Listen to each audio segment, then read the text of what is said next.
liftoff of Crew 9. Go SpaceX, go Falcon, go NASA.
Of the Starsailor rocket. We're starting a little bit late here, but all of our resources have gone towards the launch. The launch is on schedule.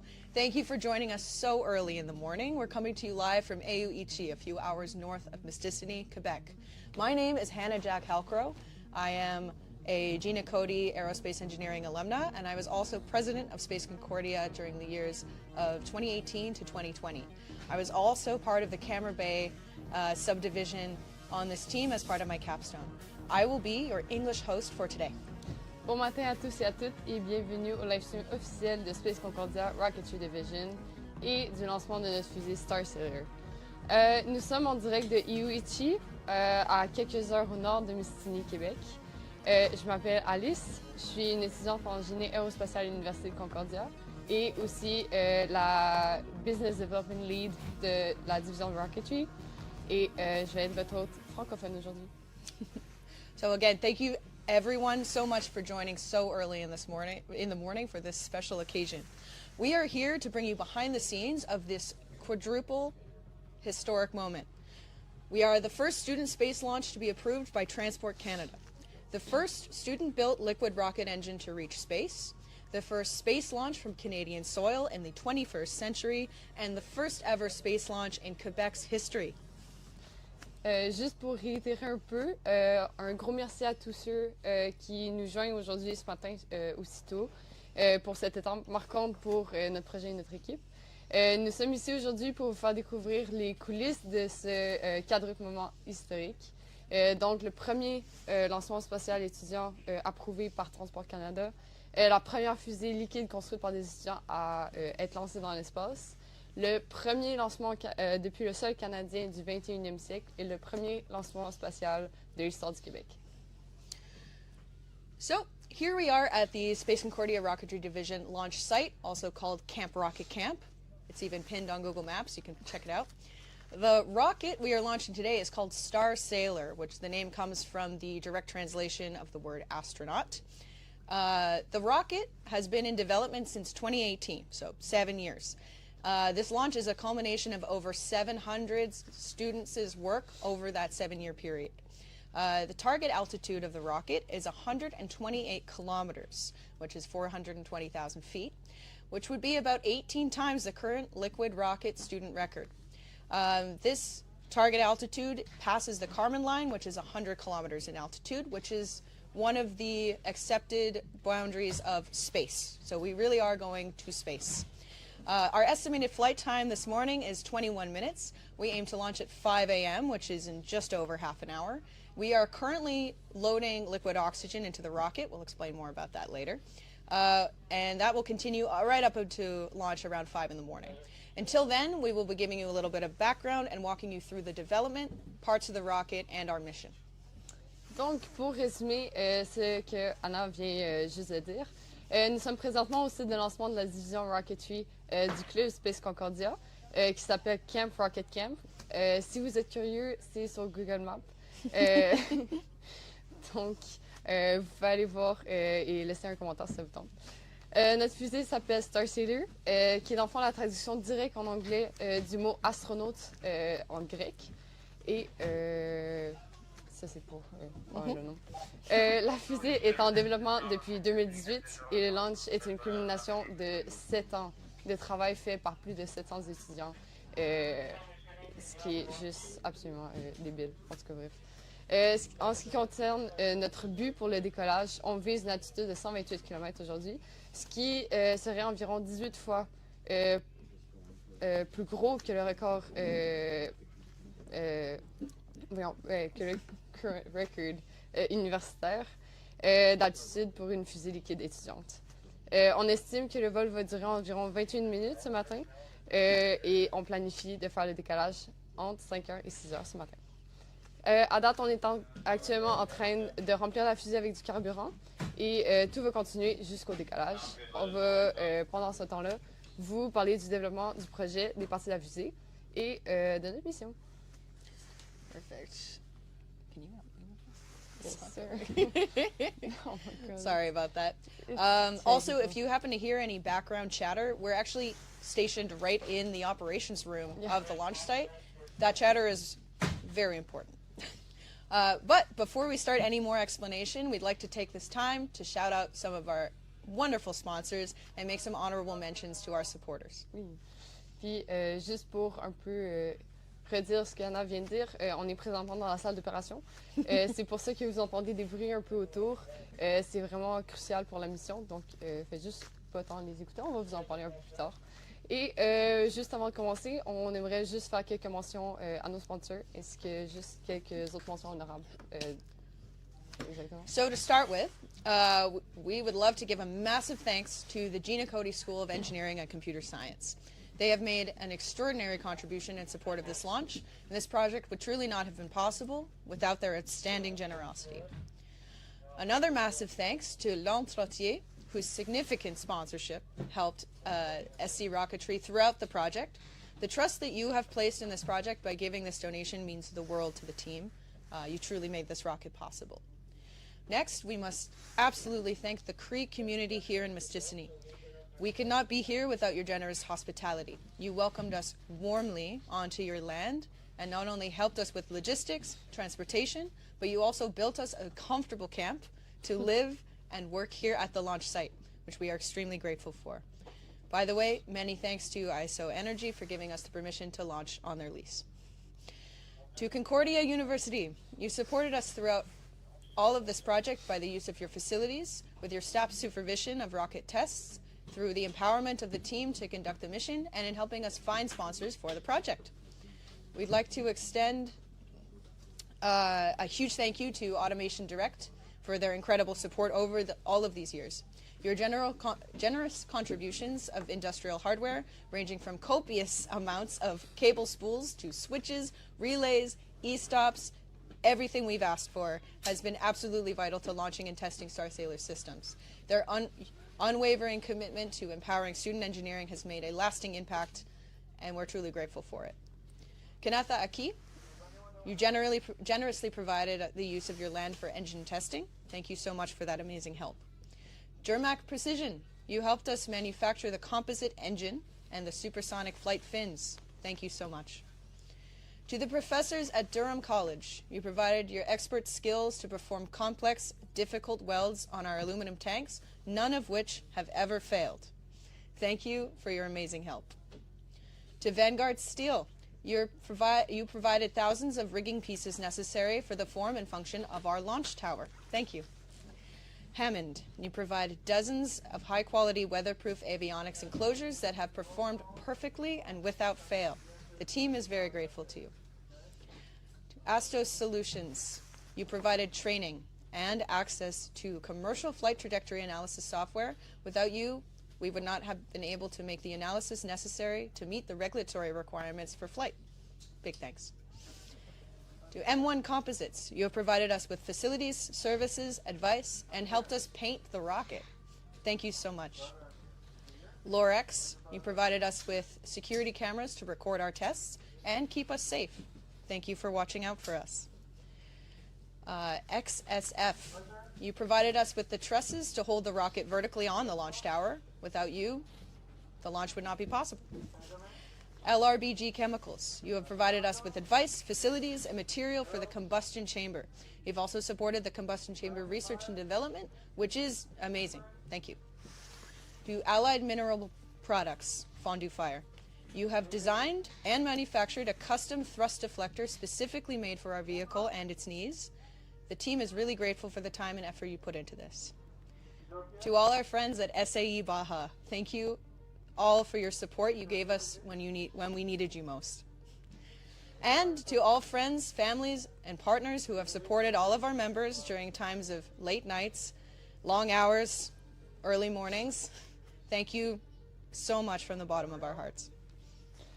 Et maintenant, pour nos sponsors francophones, merci spécial à Swagelock Québec. Vous avez fourni des milliers de composants de plomberie haute pression pour notre, dans le fond, notre plateforme de test de moteur qui s'appelle Trailer Tom et pour la fusée également, tels que des tubes et des raccords. Vous avez également donné de nombreux conseils concernant la conception de systèmes. Starsailor, Trailer Tom et Bigger Ben, notre tour de lancement, aurait été impossible à réaliser sans votre contribution. Merci beaucoup. Merci à Linda Dolce de Pizza Napolitana pour votre contribution à l'équipe il y a quelques étés pour une campagne Hot Fire à Timmins, Ontario, et pour votre soutien de l'équipe pendant le lancement aussi. Éric Bérubé et son entreprise Transport Bérubé, merci énormément de nous avoir aidés quand notre auto est tombé en panne dans le nord du Québec, ainsi que pour vos nombreux conseils.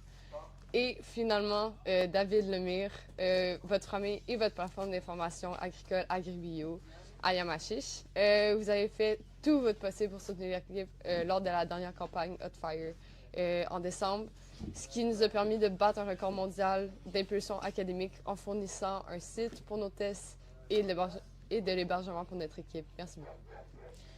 So I believe around us on the stream you can see what is happening on the launch pad. Just to check in with what we're up to right now, we're currently doing LOX fill. So there are 3 things that need to be loaded into the rocket. Our team has actually been at work since around 10 p.m. last night. Each thing takes quite a while to do.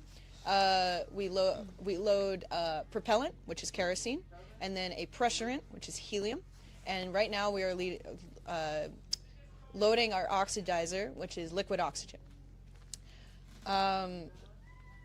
In the meantime, let's go over the main parts of the rocket. So I'd like you to meet Starsailor, so you can see. Our 42-foot-long rocket. It weighs about 390 kilograms without fuel and 800 kilograms with fuel. It runs on a liquid bipropellant and is a pressure-fed system. So as I mentioned, it uses a natural gas kerosene as fuel, and then a neutral gas in the system, so helium, to pressurize the entire system. We don't have a pump; it's pressure-fed. And lastly, the liquid oxygen oxidizer makes sure that we have the most energy possible out of our propellant. It is a very complex machine and is a huge project. We have many teams in charge of different components of the rocket, which we'll be presenting to you now. Juste avant. Donc, comme Anna l'a dit, en ce moment, on est en train de faire le LOX fill qu'on appelle. Donc, c'est notre oxydant pour la roquette. Dans le fond, c'est quelque chose qui va aider à la combustion du kérosène. Et donc, on est rendu là. C'est la dernière étape avant de commencer, je pense, les Falcon Check. Et donc, comme vous avez pu voir sur les images, Starsailor, vous avez pu la rencontrer, est maintenant sur le launchpad en train d'être préparée à lancer. Elle fait 42 pieds de long, donc soit environ 12 mètres. Elle pèse 390 kg quand elle est vide et 800 kg quand elle est remplie de fuel et LOX. C'est une fusée à propulsion liquide qui utilise du fuel et un oxydant qui elle utilise du gaz, dans le fond, et elle utilise du gaz neutre, c'est-à-dire de l'hélium, pour pousser les liquides dans le moteur. Donc, on n'aura pas besoin de pompe dans la fusée pour avoir un flux de fluide. Ensuite, c'est une machine assez complexe et c'est un projet aussi très imposant. Donc, on a besoin de beaucoup d'équipes avec beaucoup d'organisations et donc qui sont en fait en charge de différents systèmes et on va vous les présenter à l'instant. So let's take a look at first the propulsion system. The propulsion team has built our engine named Stuart. which is the most powerful student engine ever built. It also comprises of the combustion chamber named Ember, which is the part that you usually see sticking out of the rocket. It's where the fire is. And within that is our fuel injector named Lucy, which mixes the exact amount of fuel and oxidizer at the exact right speed, exact right time, in order to maximize our burn. The propulsion team is also in charge of building Trailer Tom, which is our mobile test platform, which you'll see in just a moment.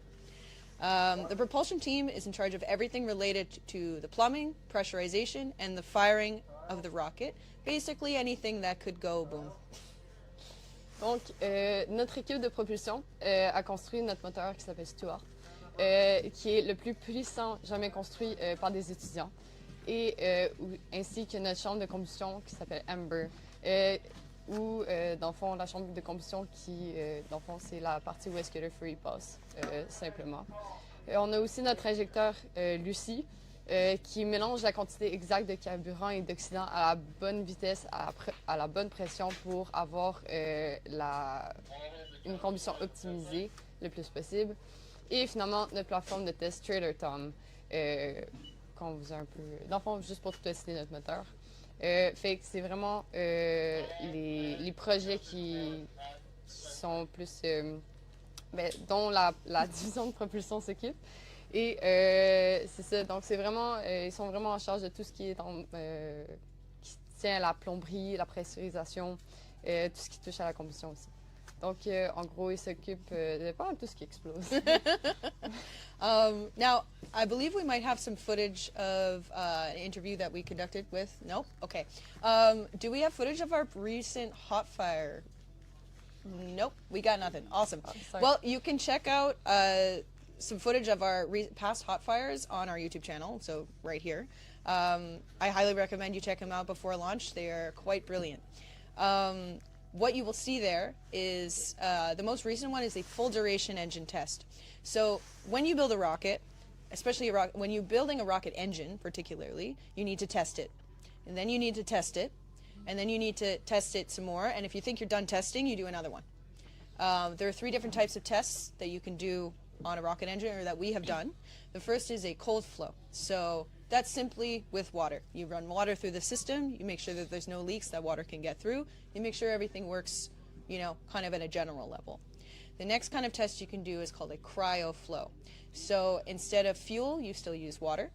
And instead of liquid oxygen, you use an inert gas, so liquid nitrogen in our case, but one that is at a cryogenic temperature. Anything at a cryogenic temperature is still dangerous, even if it's not going to explode, even if it's neutral, because cold temperatures can be, you know, severely damaging to your skin and need to be handled with a lot of care. That's the kind of test that we do very many times. It not only checks for leaks, but also proper functioning of all systems within the engine.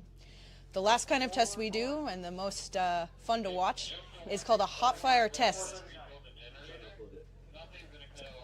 It's called a hot fire test, and that's when we use the real fuel and the real oxidizer, and we pretend it's the real launch.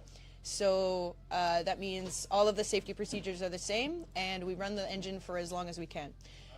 The last hot fire test was 30 seconds in duration and produced, or our engine is capable of producing 40 kilonewtons of thrust.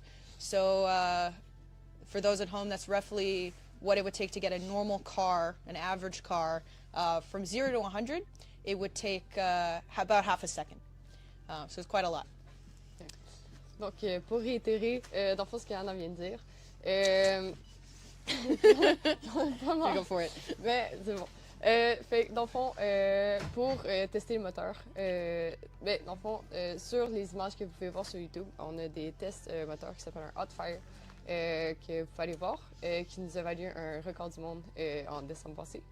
Il y a 3 tests qu'on va faire pour tester notre moteur parce que, veux pas, c'est quelque chose que il faut juste, pour vraiment s'assurer que tout soit parfait pour le launch, il faut tester, tester et tester encore. Donc, on a 3 types de tests principaux qu'on va faire. pour ça, un qui s'appelle Cold Flow, que c'est vraiment juste avec de l'eau, juste pour voir principalement les leaks, je dirais, pour voir les fuites dans le moteur. Ensuite, on a le Cryo Flow, que ça va être un peu plus, la pression va être un peu plus haute. On va utiliser des gaz cryogéniques et pour vérifier plus la pression et que tout marche encore.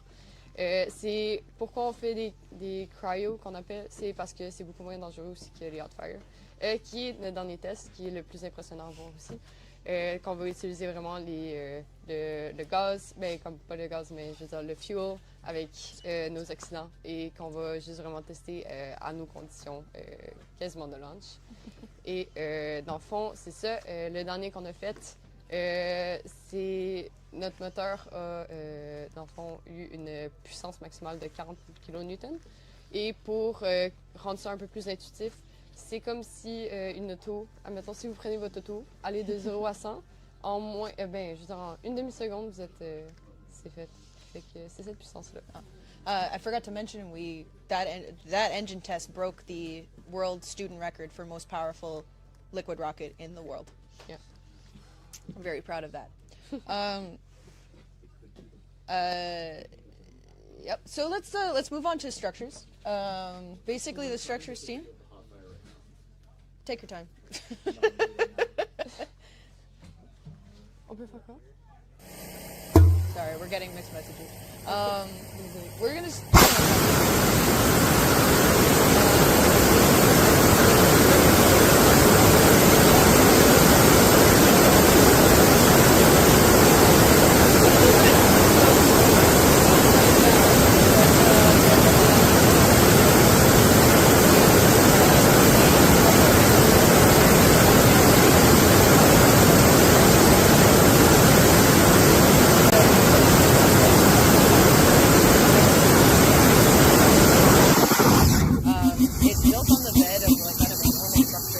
But it has all of our plumbing, all of our tanks, all of the control valves, everything. All of the rocket is laid out on the test bed so that we can most easily, tune, fix, work on stuff. Basically, we tested this engine on the mobile test rig, and then when we finally determined that everything was go, then we remade it into the shape of a rocket. Fait dans le fond, juste encore pour réitérer, Yeah. comme d'habitude. Fait dans le fond, ce que vous voyez à l'écran, c'est notre dernier fire qu'on a fait, qui nous a valu un record du monde pour le moteur le plus puissant fait par des étudiants. Et ce que vous ne voyez pas sur la vidéo, c'est notre plateforme de test qui s'appelle Trailer Tom, qui est un trailer mobile, si je peux me permettre. Fait dans le fond, on peut vraiment l'amener un peu partout pour tester notre moteur. Parce que c'est un peu dangereux pour tester à Montréal, mettons, sur l'île. Fait que c'est ça, on peut vraiment l'amener un peu partout. Puis, ce qui est le fun, c'est que c'est vraiment tous les systèmes qu'il y a dans la fusée qui est comme un peu sur le trailer. Puis après, ce qu'on peut faire, c'est juste tout prendre ça puis essayer de fitter ça en fusée pour que ça parte après. Yeah. So I think we're only about 20-25 minutes away from launch. So let's maybe speed through the rest of the rocket so we can get to a little bit more of the bigger scope stuff.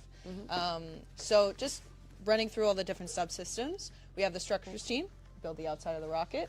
I also built the ARC, which is the awesome robot cart, or rocket awesome cart. Rocket cart. Awesome rocket cart, sorry, slip of the tongue. And which is used to transport the rocket when it's lying on its side. Et les fins? And of course the fins. Important. Fins are there to make sure that the rocket flies straight up and not sideways. Donc, juste pour, avant de continuer, il reste environ 20 minutes avant que le launch commence. Et on va juste commencer à aller un peu plus vite pour essayer de vous expliquer, pour essayer de passer par-dessus toutes les divisions, parce que c'est quand même important d'en parler un peu. Donc, on vient juste de parler un peu de Structures, qui est notre division vraiment qui s'occupe de, en fond, tout ce qui est vraiment la structure de la fusée. Aussi, ils ont construit quelque chose qui s'appelle un Awesome Rocket Cart. Donc, c'est vraiment une grande table pour qu'on puisse travailler sur la fusée, qu'on puisse la transporter à des places, comme qu'on puisse la déplacer facilement sans rien briser. Et avec aussi les ailerons sur la fusée qui sont super importants pour la stabiliser en vol. To control all of the systems within the rocket, we have the avionics, run by the avionics subdivision. Basically, they had to build custom electronics for not only the rocket, but also the test rig, Trailer Tom. The system is double redundant, which means that if part of it fails, the rest of it will continue. And that ensures smooth running of the systems in the rocket, even if something happens. So, so safe. Oui. Et dans le fond, c'est ça. Ensuite, on a notre division Avionics, qui dans le fond, c'est vraiment électronique pour l'aviation, qui a développé vraiment tout un système électronique custom pour la fusée et pour aussi notre trailer Tom. C'est un système qu'on dit redondant parce que dans le fond, ils vont faire plein de systèmes qui sont pareils. Comme ça, s'il y en a un qui lâche, ben, tout fonctionne en fait normalement quand même. Donc c'est vraiment juste pour la sécurité de tous les systèmes dans la fusée. The rocket is currently held up and will be launched from our launch tower, which we also built completely in-house. The launch tower is called Bigger Ben because one of our most key team members is named Ben, and he's quite tall. Actually, fun fact, every current launch tower member is over 6 foot tall. I was told that today. The launch tower itself is 60 feet tall and has a thrust deflector integrated under the tower where the combustion chamber will be pointing at, and this will deflect the thrust away from the ground. It's used to redirect the extreme heat so that nothing gets hurt. Parfait. Donc, c'est ça pour notre tour de lancement qu'on a baptisé Bigger Ben, vraiment. Bigger Ben, qui est dans le fond appelé après notre membre qui a quasiment designé pas mal à lui tout seul la tour de lancement. Elle est elle aussi mobile et a été conçue spécialement pour encore Starsailor, notre fusée. Tout ce qu'on a, que ce soit Arc, que ce soit Trailer Tom, que ce soit Starsailor, que ce soit Bigger Ben, tout a été construit excessivement par des étudiants, designé, construit, built, tout a été fait par les étudiants et c'est vraiment comme impressionnant à voir en vrai. Donc pour revenir à la tour de lancement, c'est ça, elle mesure environ 18 mètres de haut et est équipée d'un déflecteur de poussée, ben, dans le fond de poussée, ouais c'est ça, absolument, intégré en gros sous la tour. Ça permet à tout ce qui est de la chaleur et tout ce qui est comme vraiment, ben, comme ce qui sort de la fusée d'être un peu comme déflecté, vraiment. Et ça permet à tout ce qui est autour d'être comme safe et de ne pas briser. Awesome. So another really important subsystem, or not a subsystem, a sub-team, is Flight Performance, who are sitting right there behind the camera looking away from us. Thank you. Hi. They take care of running all of the simulations, so that means running up after we've designed the rocket, they put the rocket on the computer and run it through different scenarios. All of the stats we have about the flight come from their simulations. They are also have been, since we got here, diligently checking the weather every minute of every day. They're sick of people asking them what the weather is. But that is key because that is what gets us our launch window. That's how we knew at 8 p.m. this evening that we could launch this morning. Donc, pour une autre de nos divisions qui s'appelle Flight Performance, donc traduction performance de vol, cette division est en charge vraiment d'exécuter les simulations qui nous permettent de savoir environ où est-ce que la fusée c'est quoi sa trajectoire en fait, et pour évaluer aussi ses performances. Donc ça nous permet vraiment pendant le développement et pendant le design de comme changer des aspects sur le design de la fusée complètement. Donc c'est ça, c'est eux autres, c'est depuis dans le fond qui ont vraiment checké la météo, puis c'est à cause d'eux qu'on a pu avec Transport Canada aussi, qu'on a pu établir une fenêtre de lancement. Et en ce moment, ils sont en train de... Ben c'est ça, c'est à cause d'eux aujourd'hui qu'on est capable d'avoir qu'on a eu notre accord officiel pour faire le lancement aujourd'hui. Forgot to mention Transport Canada, who have been supporting us. Absolument. Absolutely. I can talk a little bit about Camera Bay. I mean, That was part of my capstone project, or actually my entire capstone project, and the part of the rocket that I actually got to work on while I was a student. You know, we like to say if you go to space and you don't take pictures, were you really there? We have 8 cameras around the rocket, which hopefully, if we can, use our stabilization software correctly, will actually give us a VR experience, because we'll have a 360 range of view. And we have a few other cameras hidden around the rocket, but mostly I'm excited about the 360 option. Donc, pour, dans le fond, Camera B, c'est une division qui s'occupe... ben, c'est pas très compliqué. En gros, c'est qu'on a comment je pourrais dire?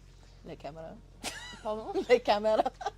Oui, non, mais ce que je voulais dire, c'est qu'on a une expression que, dans le fond, c'est que si on va dans l'espace mais on n'a pas de caméra, dans le fond, est-ce qu'on a vraiment été dans l'espace?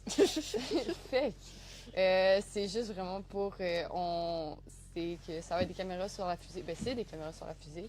Que quand la fusée, on va la récupérer, on va pouvoir avoir toutes les vidéos qu'on a prises dans l'espace. Et après, ouais, il y en a 8 sur la fusée. Et avec ça, on va pouvoir faire un genre de quoi? Un programme 360 degrés VR. Donc, exactement. Something we also have to mention, which we'll get to a little bit when we talk about our mission overview, a very important system that's easy to overlook is called the yo-yo despin. It's a very cool system. Basically, it's in charge of, so we mentioned there's fins. The way that fins stabilize a rocket is by just so slightly being a little bit angled, called canted, which means that the rocket will spin up. And spinning the rocket is like throwing a football. You want it to spin a little bit so it flies straight. However, when you want to open a parachute, if you have something spinning really fast, the parachute's going to have a hard time. So before we reach apogee, we have to de-spin the rocket. And the way that this works is just like if you're spinning in an office chair and you change your arms from here to here, you'll slow down. It releases... Cool.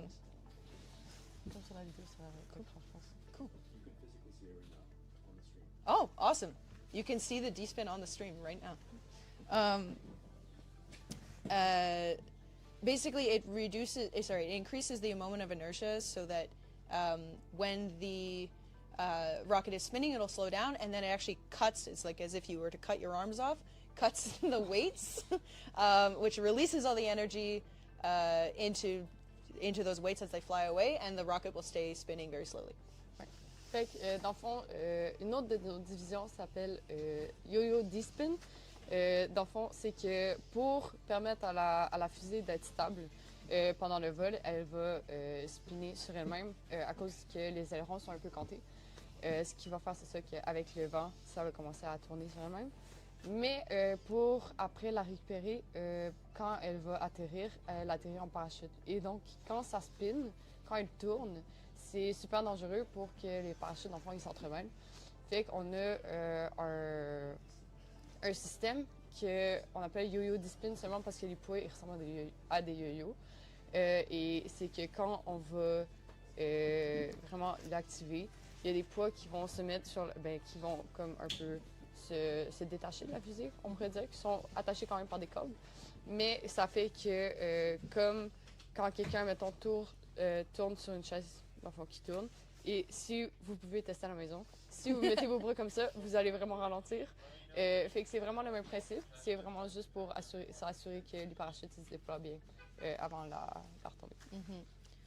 Yeah, there was a close-up. Our cameras from the launch pad, which you could see behind us or over there, where the despin unit is the silver part that you can see part way up the rocket. Okay, speaking of parachute, the division in charge of parachutes is called recovery. It means we spent a lot of time working on this thing. We'd really love to get it back. So recovery consists of 2 different parachutes. One is called, the first one to deploy is called the drogue parachute. It's very small, but basically its job is to slow the speed of the rocket from supersonic to subsonic, because hitting the atmosphere at supersonic speeds, you're going to have a bad time.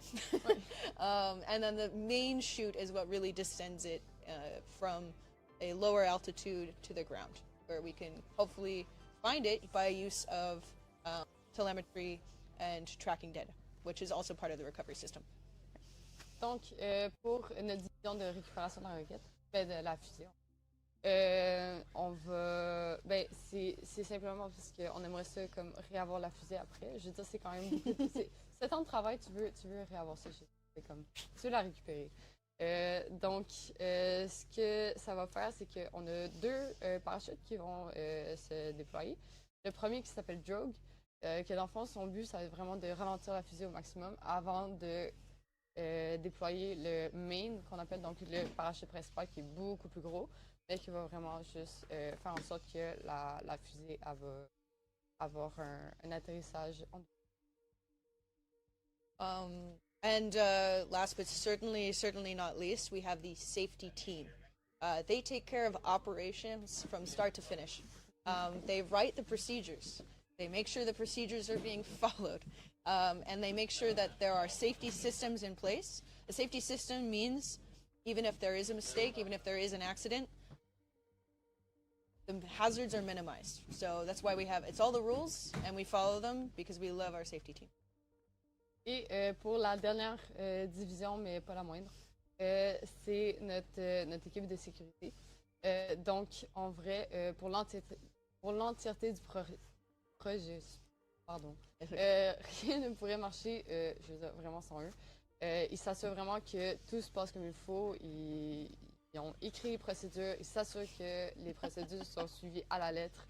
Et en fond, c'est que eux autres s'assurent vraiment que s'il y a quelque chose qui arrive, que les conséquences sont vraiment minimales.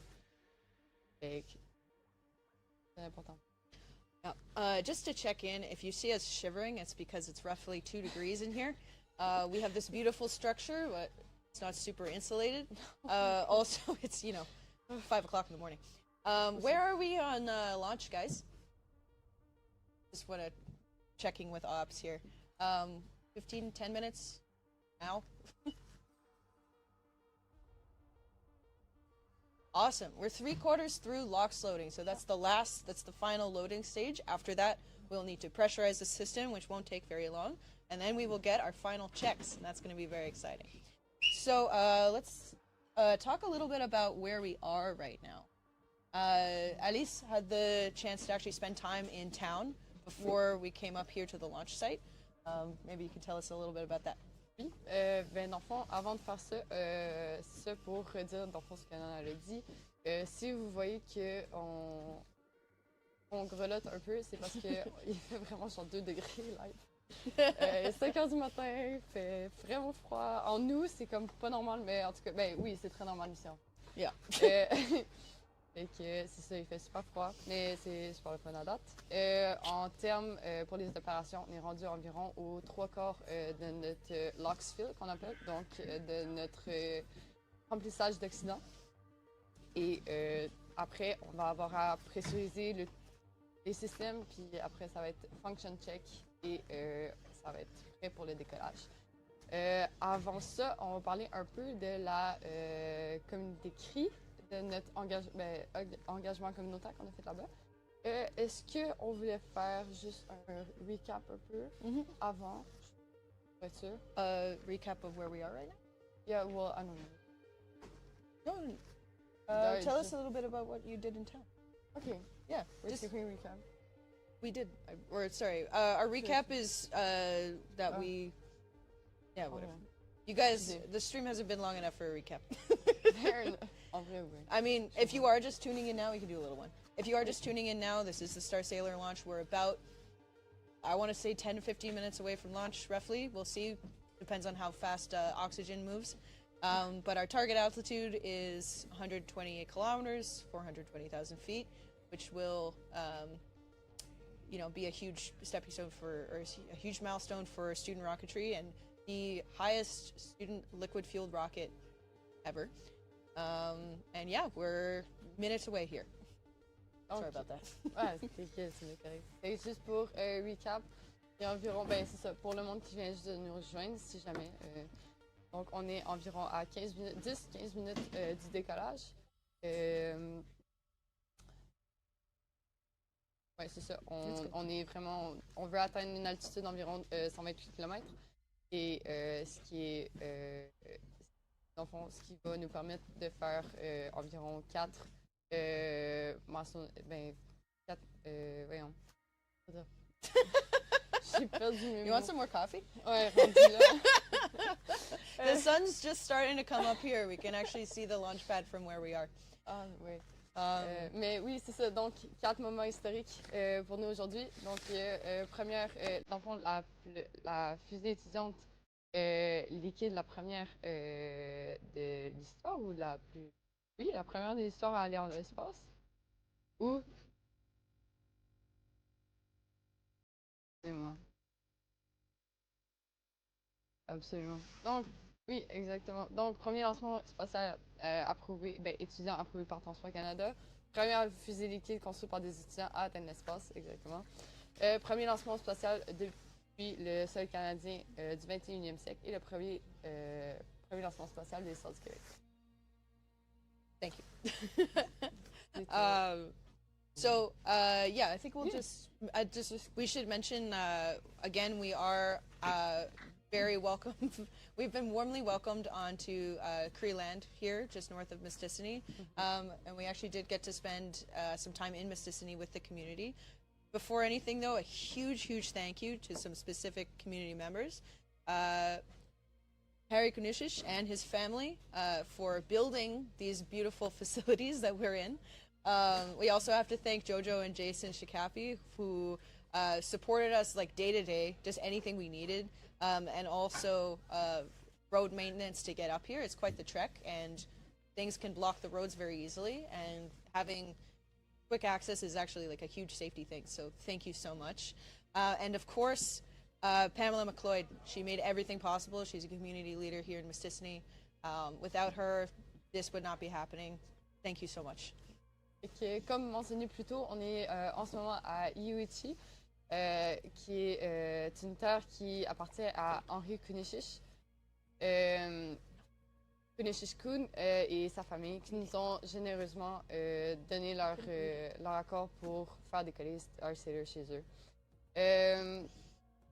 Dans le fond, en plus, en fait, d'avoir construit tout le camp où est-ce qu'on reste, c'est vraiment très... c'est de la grosse aide pour l'équipe, vraiment pour notre mission. Depuis qu'on a rencontré la communauté Cree de Mistissini, par l'intermédiaire de Pamela McLeod, gros merci, by the way, toute la communauté ont toujours éprouvé beaucoup d'intérêt pour le projet et ont toujours apporté de l'aide quand c'était nécessaire. C'était absolument bien. Mais c'est ça, encore merci, un gros merci à Pamela pour tout le travail qu'elle a fait pour nous. Elle nous a si gentiment accompagnés comme dans toute notre démarche et elle a toujours été là pour nous, tout le temps. Aussi, on veut remercier Jojo et Jason chez Capi pour leur soutien continu. Ils ont toujours veillé sur nous et ont assuré qu'on ne manque de rien. Are you, Parfait. Ok. Ben, dans le fond, juste pour... Excusez. Ok, c'est correct. Ok, parfait. Juste pour faire ça assez simple, pour montrer la gratitude de l'équipe à la communauté, pour leur soutien vraiment envers le projet. Notre division de Business Development a eu le plaisir de participer et d'organiser des activités diverses qui étaient reliées aux sciences ainsi que des activités sportives et récréatives. Les jeunes de Mistissini ainsi que l'équipe centre de jeunesse, donc Philippe, Justice et Charlene, sont accueillis de manière super chaleureuse. On a passé des super moments avec les jeunes et aussi avec la communauté. And now I think we need to take a little 3-minute break to roll some of our sponsors to again say thank you so much for making this project possible.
All right, great to be back. So we're very close to launch now. So before everything takes off, we'd like to explain exactly what's about to happen. We have kind of an arc diagram that I'm sure you could find elsewhere. I'm not sure. Sure, do you have it? Sorry, I meant to ask earlier. Yeah, sweet. So you'll be seeing that very soon. Basically, we're going to walk you through step by step. So as I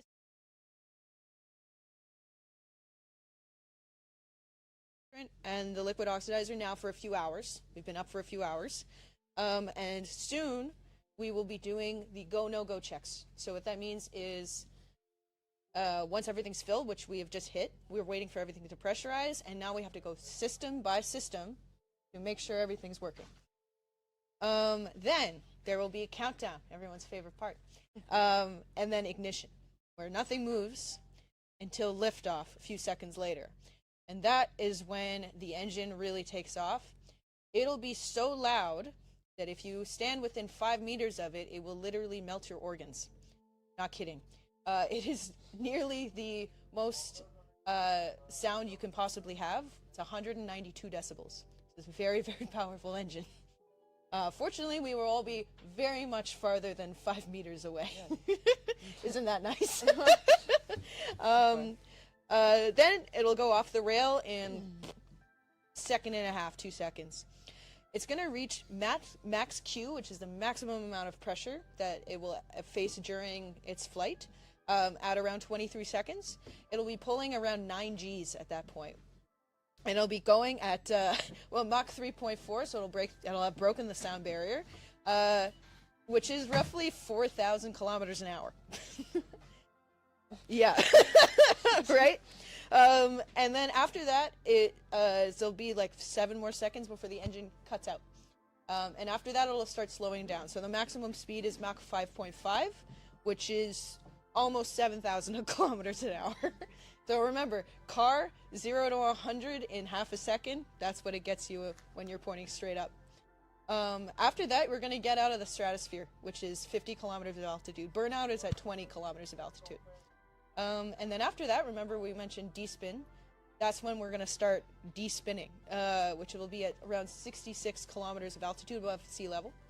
And our roll rate, which is going to be, it's going to be turning about 2.5 times per second. So 2.35 hertz. Hopefully we'll slow down to nominally half a hertz or 0. So only half a turn per second. And after that, we will be reaching, nominally, we will be reaching the Kármán line at 100 kilometers of altitude. And that'll be after a minute and a half. After 3 minutes, we will reach apogee. Hopefully, again, nominally, if everything goes correct, at 128 kilometers. Of course, winds, things happen. It could be less than that, but we have that 28 kilometer buffer to make sure that we actually make it to space, that we crack that record. You have any fun facts about this? Oh yeah, so we're actually going about as high as the Northern Lights, which is pretty cool. So when we reach apogee, we're actually still going to be going above the speed of sound, Mach 1.3, but we're only going to be traveling sideways because the rocket goes in an arc, right?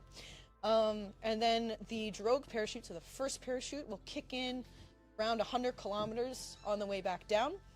And that'll slow the speed from, supersonic. It'll be going about Mach 2, 2.5. And then over the next 10-ish minutes, as it falls to only 6 kilometers of altitude, it'll be going subsonic speeds. And at that point, after about, 9 minutes of flight, that's when the main chute will deploy. And the last 6 kilometers will be falling at subsonic. And nominally, again, the rocket will touch down after about 21 minutes of flight. Hopefully, we will have telemetry the entire way through. Telemetry means we'll be reading data from the rocket. If we don't have telemetry, but we still see, from the ground here, that the rocket is doing what it's supposed to be doing, just because telemetry goes down doesn't mean that the launch is bad. It's very possible that we lose telemetry, but the rocket is still fine. But that's what you can expect. And then after that, over the next couple days, the recovery team will be working on finding and recovering the rocket with the help of some local helicopter pilots here. We're very grateful for their help. Donc, c'est ça, dans le fond, pour revenir sur toute la trajectoire que la fusée va prendre ce matin. On est couramment en train de... On a fini le LOX maintenant? Ouais, on a fini le LOX, it's pressurizing. Ah, c'est... En fait, dans le fond, on est en train de pressuriser la fusée avant qu'elle parte. Fait que c'est ça, on est super proche du launch en ce moment. Donc, on va commencer avec Ignition. Fait que dans le fond, vraiment juste allumer la fusée pour que ça parte. À ce moment-là, elle bouge pas, c'est juste qu'on va vraiment l'allumer. Ensuite, on a lift-off, donc vraiment le décollage. À ce moment-là, c'est ça, c'est que la fusée, le son que ça va faire va être tellement intense que quelqu'un à moins de 5 mètres du moteur pourrait mourir. Juste la pression des ondes de son va juste comme anéantir les organes à l'intérieur de quelqu'un. C'est pas... dans le fond, en ce moment, on est très loin de la fusée, donc en complète sécurité. Yeah. Remember those safety systems? Ouais, c'est ça. L'équipe de sécurité, elle s'en est assurée. Ensuite, on a off-rail. Fait que dans le fond, vraiment la fusée, elle va juste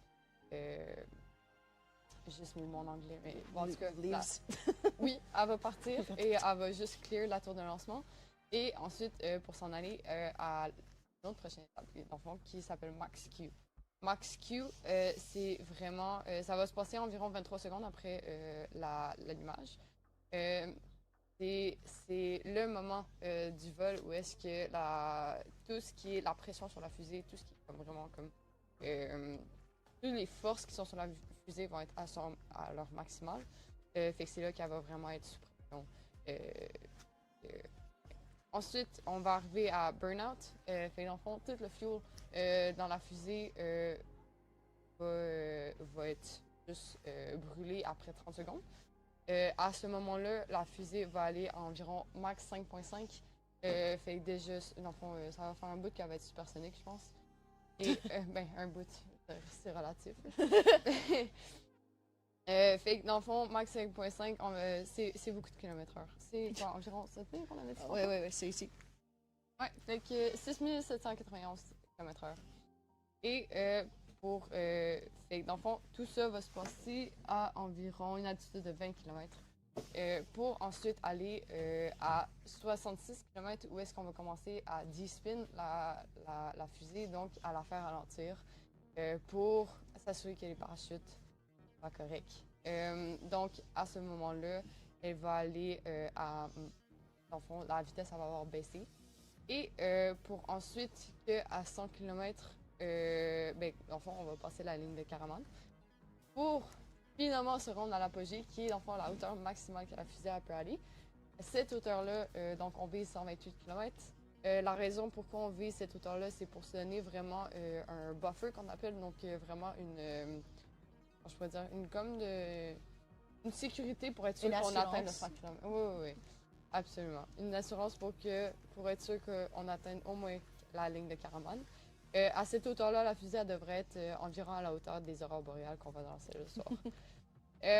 Ensuite, tout ça, elle va aller à son apogée 3 minutes, en fait, dans le vol. Et à ce moment-là, elle va être juste un peu en haut d'être supersonique, juste à Mach 1.3. Ensuite, en fond, quelques minutes plus tard, elle va redescendre à 100 km et c'est là qu'on va ouvrir le premier parachute, donc le plus petit qui va vraiment juste la ralentir. À ce moment-là, elle va être à une vitesse supersonique, mais avec ce parachute-là, ça va la descendre à une vitesse subsonique qu'on appelle, donc en bas de Mach 1. Et dans le fond, les Mach, c'est parce qu'on en parle, mais je veux dire, pour le monde qui ne savent pas, c'est... Right! Mach 1, c'est la vitesse du son. Yeah. Donc, si un objet va à 343 km/h, c'est Mach 1. C'est la vitesse supersonique. Just to clue that into English, because I forgot to mention, a Mach number is the number of times past the speed of sound that you're traveling. So it corresponds to a kilometers per hour. What did you say, 3,000? 343. 343 kilometers per hour. Thank you. So that's the speed of sound in air at sea level. And so Mach 2 is twice that, etc., etc. Et donc, ouais. Et donc c'est ça, environ 9, quasiment 10 minutes dans le vol. C'est là qu'on va ouvrir le parachute principal pour vraiment faire un atterrissage en douceur qui va se passer normalement environ 21 minutes après le décollage. Right. So right now we've been told that we are waiting for basically our visual cue is going to be a car leaving the launch pad. So right now, I think we'll just do a little recap and then we can say Jazz about how excited we are. Absolument. Yeah. We're shivering from the cold, but we're also shivering from excitement. It's been a long 7 years. Even for people new to the project, people old to the project, this is incredibly exciting. So right now we are waiting for the launch tower personnel. So there's the launch tower way over there. We can just see it through our window behind the camera. And then halfway between, or a little more than halfway, actually don't know exactly, but way farther back, closer to us, there's called the bunker, which is actually a U-Haul truck, which is where a lot of the command center is.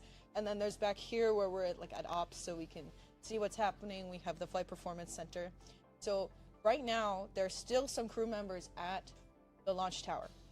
The other key launch personnel are in the bunker. We are waiting for the signal, which is a car driving from the launch tower back to the bunker, and that's when we know things are really going to get started. So we're kind of watching out the window waiting for that to happen. But yeah, we're really coming up close to the moment, and I can feel my heart pounding a little bit. You know what? What does this mean to you? To me? Yeah. I mean, you're a new member, right? You joined 6 months ago? No, at least more than a year. More than a year? Oh, sorry, I was thinking camera. My bad. Fine. Okay. Yeah. Tell me your story. Well, before that, okay, I could just reiterate what you said in please. French. Oh yeah, please. Yeah, because so, ben, en gros, pour nos francophones, en tout cas, on espère qu'il y en a au live stream. Oh yeah, for sure. Oui. Fait dans le fond, on attend présentement notre, comment je pourrais dire ça, notre un cue en français. Signal. Ah oui, un signal. Ah, merci. Fait que notre signal pour, dans le fond, pour nous dire qu'il faut juste partir dehors, parce que par sécurité, il ne faut pas rester en dedans. Donc, notre signal, ça va être juste quelqu'un, dans le fond, une auto qui va revenir de la tour de lancement, parce qu'en ce moment, on a du personnel à la tour de lancement qui s'occupe vraiment de précipiter la fusée pour savoir que tout est prêt. Quand ils vont arriver, je vois déjà les lumières qui sont allumées sur le Not char. here yet, but yeah. Fait qu'ils sont pas encore là, mais ça The s'en vient engine déjà. has started. Oui. The Fait car que- engine. Oui, pas la fusée. Mais en tout cas, on voit l'auto qui s'en vient tranquillement. Donc, dans le fond, quand il va être rendu au bunker, ça va être vraiment I don't notre think they're on signal their way qu'il yet. The headlights are just on. faut 30 minutes. Okay. Mais bref. C'est quoi? En tout cas. Mais bref, ça s'en vient bientôt. Donc, quand il va être rendu au bunker, qui est dans le fond seulement un camion de déménagement, qui est, dans le fond, c'est là qu'on a vraiment notre centre de commande qui vont comme partir en fusée, qui vont faire toutes les séquences. C'est là qui, dans le fond, ça va être notre signal pour partir. Après là, nous, dans le fond, ici, on est au centre des opérations. Fait que c'est ici qu'on a Flight Performance qui sont juste pour la météo, s'assurer pour faire des simulations de vol. Et ici, on a aussi les gens du live stream qui sont là pour s'assurer que tout va bien. Fait que c'est ça, dans le fond, quand on va les voir arriver, ça va être vraiment le signal comme quoi que les choses, ça commence. Fait que, ouais, à date, on est rendu là. Wait. So yeah, no, I wanted to. So my experience, we said at the beginning, but to Hey, go recap, for it. I'm a former member. I'm actually not a student anymore. I was on the team back up until my graduation in 2020, so it's been a minute. And I was on the team kind of when we were. I guess we can go into history a little bit while we're waiting here. Ouais. For the last solid rocket that this division launched, which was called Super So Nice. It was our first supersonic rocket. It went up to 30,000 feet, so less than 10 times where we're going today.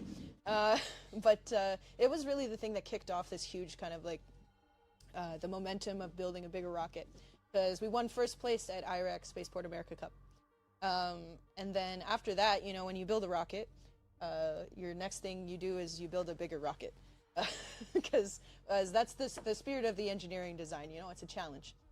And so that's really where I come from, is to see that like the beginning of this. It started as a competition, the Base 11 Space Challenge, which unfortunately kind of stopped during COVID. But the original challenge was the first liquid fuel student rocket to get to space wins $1 million, literally $1 million. And it actually helped us a lot getting started. We did a lot of blocks training with them. They kind of facilitated a lot of the beginnings. But when that stopped during COVID, we had to keep going. You've heard the bathtub story, right? Which is, you know, you got to take all the rocket stuff home, and you need to pressure test the combustion chambers. So you got a bathtub. You do it. We have some pictures of this. But yeah, so for me, it's really, I've watched this project grow for a long time. But how was it like coming in, kind of, you know, near the end, partway through? It's special in a way, because you feel like. Okay, great. We got the ready to fire call, but finish your thought. Okay, well, I was just gonna say, well, it's kind of just sort of mind-blowing, I would say, because No kidding. it's a feeling of being at the right place at the right moment, but at the same time a lot of guilt of, I don't know, like, not guilt, but just like maybe imposter syndrome. Oh no, you're as part of this team as anyone else. Yeah, but still, it's still, you don't feel like you've been a part of, I mean, you've not been part of this team for 7 years, but still I mean, me and my team, we've been here like for not as long as anyone here, and we feel so grateful for being here today and just to help us much. Yeah. Whoop. So that is the flare. That's not the rocket. That's the flare, which is used to test the wind direction, so we can get our final launch angle. The launch doesn't go straight up; it goes slightly at an angle to move with the winds properly. And that was our flight performance, just firing that off. I think we're seeing the vehicle return now. So the last thing that I absolutely forgot to mention that is very, very important, we actually welcomed we're very lucky to have a documentary crew with us. They're not here with us, but they're out there watching the launch. The documentary will be called 6 Months to Launch, because they actually started with us in 2018, and we've been saying 6 months to launch the entire time. It's become a bit of a meme, so there you go. And they have a Kickstarter going. The link will be hopefully in the description here. As well, of course, if you'd like to support this project, I mean, obviously, you know, it takes a lot of resources to launch a rocket, and thank you again so much to all our sponsors. We have links in our description. If you can donate to our project and or the documentary, it would mean a lot to us. This means, you know, this whole project means a lot to us, all of us. Yeah, I was just going to say, like, it's 700 students over the course of 7 years, with roughly 100 students every year coming in and out. You know, I graduated. You know, if the original team, most of the original team has graduated. If there weren't new members to pick up where we left off, we wouldn't have a rocket we have today. Cool. We're looking like we're about 5 minutes away from launch. So, as you can see, the sun is coming up. Isn't that gorgeous? And I don't think you saw it on the stream, but just in front of us, we saw, after the flare, a party balloon. And that is our cue. We've been called to go outside for safety reasons, simply because if we get any kind of disaster happening, we need to be able to run. So, with that, thank you so much for tuning in. Stay tuned for launch.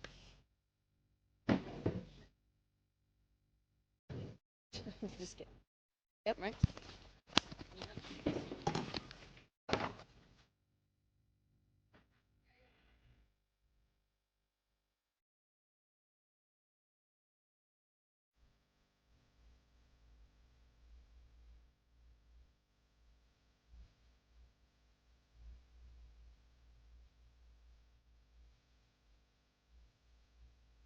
Guys, just like pop in the stream here to let you know that the launch may come suddenly. We're not able to give you an exact timer just automated. This is a person pressing go and they see the igniter go off. So keep your eyes on the screen. We'll try and get you the best views, but it may come pretty suddenly. So we apologize for that. But thank you everyone for tuning in. I'm Simon. I've been working a bit in the background. I'm the current president of Space Concordia. So stay tuned, but we're all going to go out to watch our beautiful rocket launch, and we hope to have you along for the ride. So, see you guys.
Good.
Oh, sure. Give me a mic.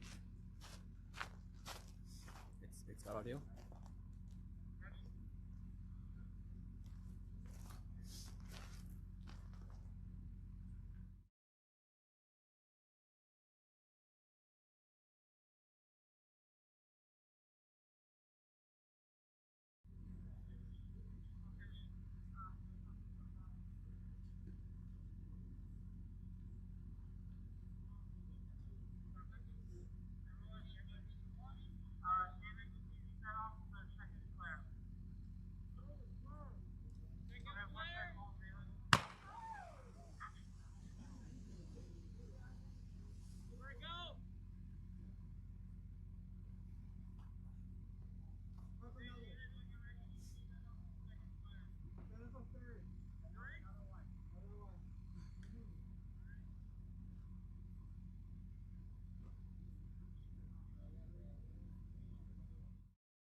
So we're launching flares here to check the wind direction.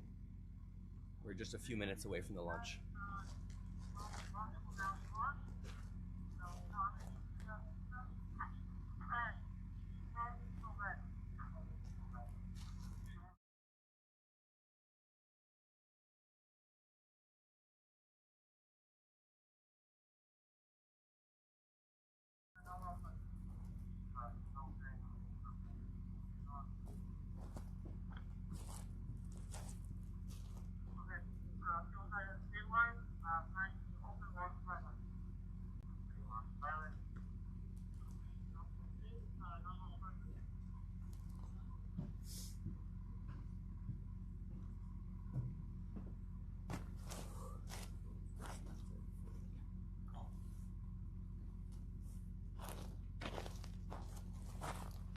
Just want to show you all these amazing views. This is where we're at. We're going.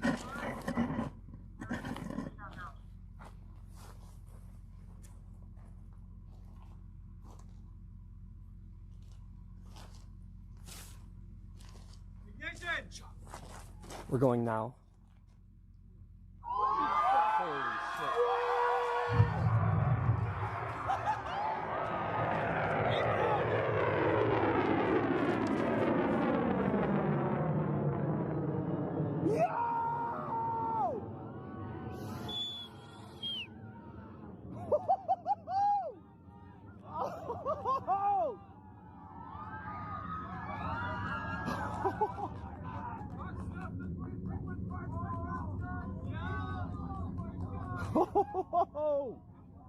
Was that 25 seconds?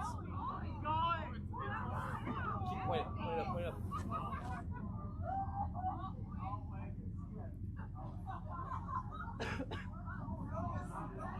I don't know if you guys can see this on the live stream, but this is insane.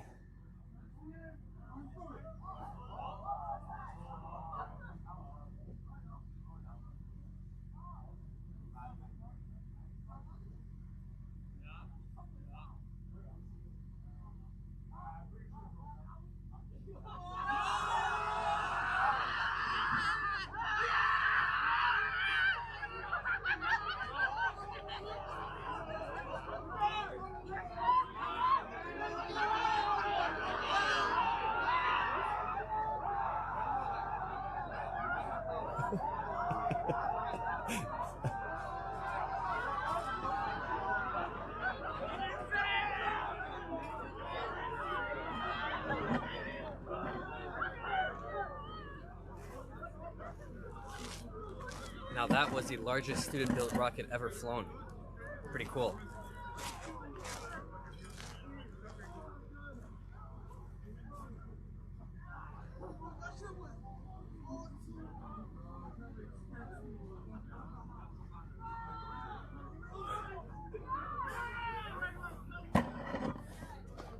You're gonna get the luxury of watching us because not much else to see for now. We'll be back in a few minutes after we've calmed down and are able to start telling you updates, getting our telemetry data. But for now, watch us all be excited.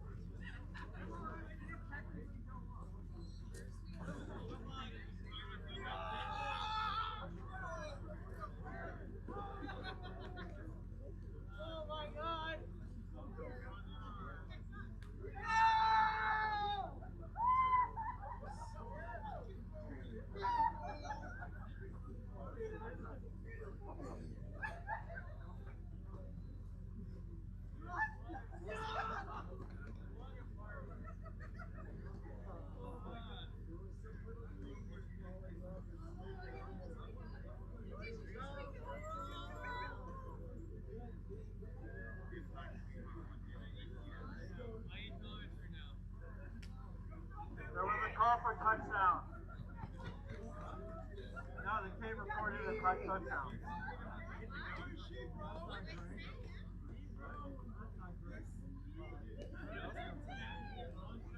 Yeah!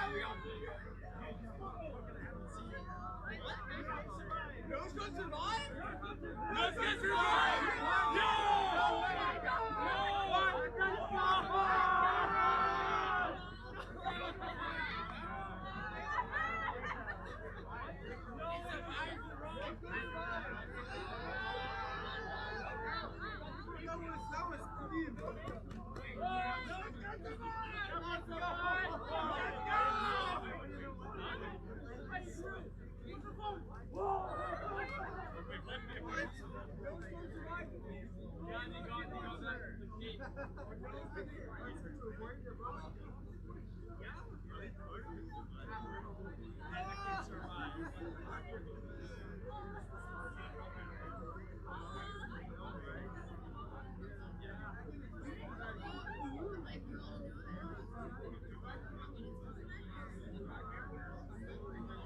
everybody stay here. I'm gonna go figure out what's happening, okay?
The range is safe.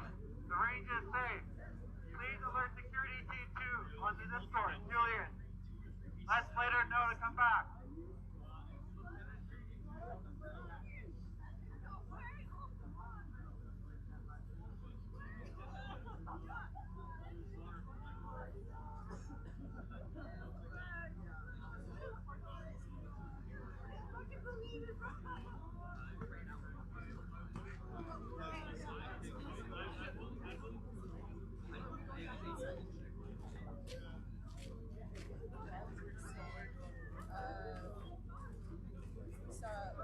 We saw separation earlier than expected. We have telemetry from the nose. Yeah. Is this it? This is the camera. Okay. But everyone's watching. Hi, everybody. No, there's a microphone. Well, remember us from inside? So, you just witnessed the launch. What we can tell you right now is that it does look like it separated earlier and burned out earlier than we expected. So things did not go to plan. However, we did get telemetry from the nose cone, which means the nose cone is safe. And everyone's still pretty darn happy. So En gros, ce qui s'est passé, c'est que, comme vous avez peut-être pu voir, ben, je sais pas, est-ce qu'on veut Ouais. Yeah. Quelque chose s'est comme détaché assez tôt, ce qui veut dire que dans le fond, on n'a pas fait burn-out autant qu'on voulait. Ça va peut-être durer quoi, 20 secondes à la place de 30? 30 secondes. Mais 30 secondes supposé, mais I mean, I wasn't timing it. You can check the stream, but probably closer. My guess, and we'll find this out in the coming days, is max Q, that maximum dynamic pressure moment, probably resonated with the structure of the rocket in a way that we couldn't have predicted. You can't test the structure of a rocket before you put it. Not of our scope, we haven't been able to test the structure itself. We can only do simulations, and simulations are not reality. So now we know. Fait, dans le fond, c'est ça, c'est qu'on pense, justement, quand on parlait tantôt de Max Q, qui est vraiment la partie où est-ce qu'il y a le plus de pression, le plus de force sur la fusée, on pense que tout ce qui est structure, dans le fond, c'est ça, on n'a pas eu le temps, ben, pas qu'on n'a pas eu l'occasion, c'est juste qu'on peut pas tester structure tant que la roquette n'est pas dans la fusée pendant les There are things called shaker tables, but there isn't one at our disposal big enough for a rocket. C'est ça. Fait qu'on n'a pas l'équipement nécessaire pour tester, en fond, assez bien la structure. On la teste autant qu'on peut, mais vraiment, ça c'était comme le test final et on pense que peut-être que ça l'a peut-être réussi, rendu à la section Max Q. Mais malgré ça, l'équipe est super contente de leur performance. Je veux dire, c'est vraiment, un bon moment pour eux. We still have to thank everybody who was a part of this, who couldn't be here, everybody who supported us, including all of our sponsors and our family and our friends. See you in space next time. Gros merci à tout le monde qui nous a suivis dans cette aventure-là. Autant famille, amis, copains, copines, en tout cas tout le monde.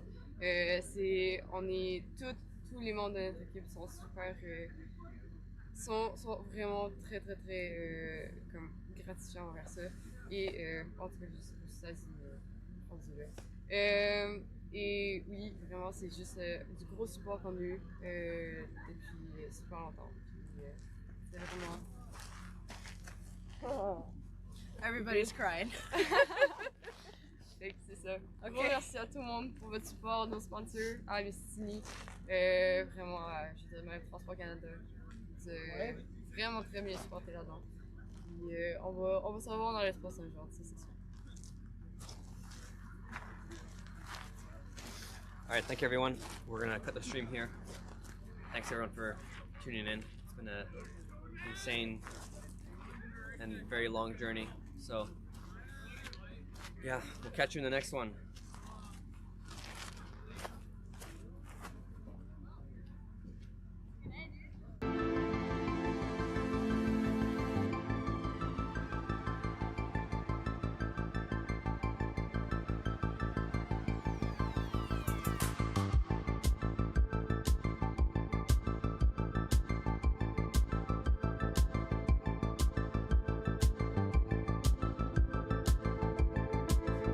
Oh, that's beautiful!